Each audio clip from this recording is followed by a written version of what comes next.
আসসালামু আলাইকুম। প্রিয় কৃষি প্রেমিক ভাই ও বন্ধুগণ, সবাইকে শুভেচ্ছা ও অভিনন্দন। আজ আবার চলে আসলাম আমার টপলেডি পেঁপে বাগানে। এখানে পূর্বেও বলেছি আপনাদেরকে ৬,০০০ পিস টপলেডি পেঁপে আছে। মাশাআল্লাহ ফলন এখন এই পরিস্থিতি আছে, গাছও মোটামুটি ভালো। আজকে আপনাদের সাথে যে টপিক নিয়ে কথা বলবো সেটা হচ্ছে পেঁপে বাগানের মাটি নির্বাচন বা জমি নির্বাচন।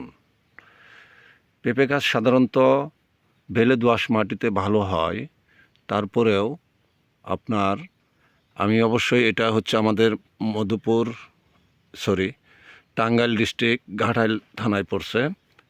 এগুলো মাটিগুলো অবশ্যই একটু উঁচু এবং লাল মাটি, সেই হিসাবে সেই তুলনায় আল্লাহ রহমতে পেঁপের ফলন খুবই ভালো হয়েছে। তবে আপনারা যারা পেঁপে চাষাবাদ করতে চান, অবশ্যই যারা পেঁপে চাষ করছে তাদের সাথে সঠিক পরামর্শ নিয়ে তারপরে কাজ শুরু করবেন। কারণ একটা পেঁপে গাছ মানুষ করতে হয় একটা বাচ্চা পোলাপানের মতন। আপনারা হয়তো বা দেখলে বুঝতে পারবেন। মাশাআল্লাহ আমার পেঁপে গাছটাতে কী পরিমাণ ফলন আসছে। তো অতএব মাটিটা নির্বাচন করা হচ্ছে বেস্ট। মাটি নির্বাচন করার পরে আপনার পরবর্তীতে আরও কাজ আছে বেশ কিছু, এগুলো আস্তে আস্তে আপনাদেরকে আমি পরবর্তী পর্বে আলোচনা করব।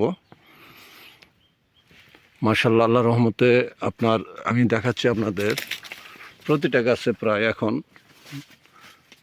2 মণের উপরে ফল আছে, আর উপরে তো আসবেই। এক একটা ফল আপনার নিচে যে ফলগুলো হারভেস্ট হবে 10-15 দিনের ভিতরে হারভেস্ট হবে, সেগুলো হয়তো বা আপনার ওয়েট দিলে 1 কেজির উপরে চলে আসছে। এই ফলগুলো 1 কেজির উপরে চলে আসছে। পেঁপে বাগান খুবই কষ্টদায়ক, এটা মানতে হবে। অনেক ধৈর্য পরীক্ষা দিতে হয় পেঁপে বাগানে, কারণ পেঁপেতে প্রচুর পরিমাণে যত্ন নিতে হয়। অনেক রোগবালাই আছে, সেগুলা সবসময় মেনটেন করে চলতে হয়। তা না হলে আপনি বাগান সাকসেস হতে পারবেন না, বাগান পরিপূর্ণভাবে রূপ নিতে পারবেন না। মাশাআল্লাহ আল্লাহর রহমতে দেখতে পাচ্ছেন আমার বাগানে কি পরিমাণ ফলন আসছে।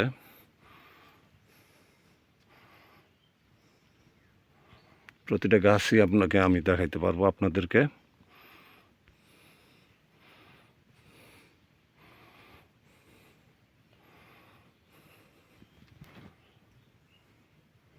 ক্যামেরায় আসে না, এতটা ফলন হয়েছে আল্লাহর রহমতে।